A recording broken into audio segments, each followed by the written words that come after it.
Hey guys, in this video we're going to learn about the externals of an airsoft Hi-Capa. The Hi-Capa is the most upgradable and one of the best GBBPs out of the box that Tokyo Marui makes. Here I have a TM Hi-Capa 5.1 Silver Edition base with a Limcat slide in silver. First, we have the slide. The slide is essentially the top half of the Hi-Capa. In it are the internals required to reciprocate the slide and is responsible for the action of moving the slide back and forth. Next, we have the grip. The grip is where you hold on to the Hi-Capa with either one hand or both hands. Up front, we have the barrel.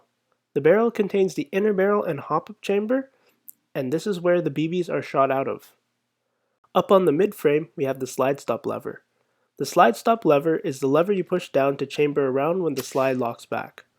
On the Hi-Capa, it doubles as holding the slide onto the bottom half of the GBB and needs to be removed when field stripping the GBB. Here on the grip, we find the magazine release. The magazine release will drop the magazine free once you press it. On this Limcat, we have an extended magazine release to make it easier to drop the magazine for those who have trouble reaching. On the bottom of the grip, we have the magwell. The magwell is where the magazine is inserted and is also the name of an attachment to increase the ease of inserting a magazine. On the other side, we have the midframe. The midframe is where the slide moves along and you can attach a flashlight and laser. This is if your GBB has a tack rail. Next to the grip, we have the trigger. The trigger is what you need to pull to fire the GBB. Right below the trigger, we have the trigger guard. This is what protects the GBB from accidental discharge when dropped. At the back of the slide, we have the hammer. For the Hi-Capa, the hammer is exposed and you can move it manually with your thumb. When the hammer is released, it strikes the valve knocker, which hits the output valve on the magazine, cycling the GBB. On the back of the grip, we have the grip safety. The grip safety is one of the safeties present on the Hi-Capa and needs to be pressed in order for the GBB to fire. Right by the grip safety, we have the thumb safety. Pushing up on the thumb safety puts the GBB on safe, and pushing down on the thumb safety puts the GBB on fire. On the top of the slide is the front sight. You put the front sight on the target. Next is the rear sight. The rear sight is the outer portion of the sight picture. Taking a look at the magazine, we have the feed lip at the top of the magazine where the BBs are held. Next, there is an opening where you can insert the BBs. Please note that for the Hi-Capa mags, they start a lot higher up in the mag rather than towards the bottom in the Glock mags. Along the mag is the magazine spring. This is what puts tension on the follower, resulting in the BBs feeding up into the GBB. On the bottom is the magazine base plate.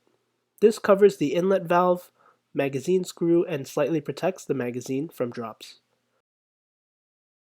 On one side of the magazine, we have the magazine notch, which clicks into place with the magazine release when a mag is inserted. On the back of the mag, we have the output valve, which is what releases the gas from the magazine, thus cycling the GBB. On the other side of the magazine, we have the part of the follower that activates the slide stop lever, which allows the slide to lock back when the mag is empty. On top of the mag, we have the magazine follower. This is where the BBs sit to feed up into the hop-up chamber. Make sure to align the BBs properly when filling your mags, otherwise you may experience a jam. Below the follower is the gas router. This is where the gas is shot out of the mag and sits below the nozzle. Lastly, we have the inlet valve at the bottom of the magazine, which is where you fill up the magazine with gas. To recap, we have the slide, the grip, the barrel, slide stop lever, magazine release, and the magwell. On the other side of the GBB, we have the midframe, the trigger guard, the hammer, the grip safety, and the thumb safety. On top of the GBB, we have the front sight and the rear sight. Onto the magazine, we have the magazine feed lip, the opening to load BBs, the magazine spring, and the magazine base plate. On the other side, we have the magazine notch. On the back of the mag, we have the output valve. On the other side of the magazine, we have the magazine follower, and this is the part that pushes up on the slide stop lever. On the top of the mag, we have the magazine follower, the gas router, and the output valve. And lastly, on the bottom of the mag, we have the inlet valve. Thanks for watching. Like, comment, and subscribe.